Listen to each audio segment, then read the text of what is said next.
yung talagang sign ng jump car. Diyan talaga nagsimula yun. Parang ito naging ano namin eh. Parang naging tatak siguro. Tatak yan ng jump car. Parang ganun. Dun bro nagsimula talaga yung kilig. Kaya tingnan mo naman ang jump car community, sobrang laki. Sobrang laki, sobrang lawak ng Sobrang jump lawak car ng na. jump car, sobrang supportive sila sa inyo. Bro, na tipong kung inaalala ko bro, sabi ko, paano nangyari na sobrang yung love team namin is hindi naman siya plinano. Gusto na lang siyang nabuo hanggang sa tumagal. Hanggang ngayon, hanggang ngayon, oo. Pero sa akin bro, hindi lang siya tatagal. Gusto ko kasi hanggang dulo na yan bro. Para sa akin, para sa jump car, hanggang dulo yan bro.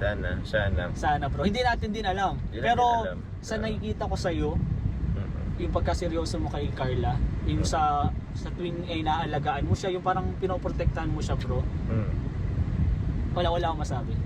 Alam ko yun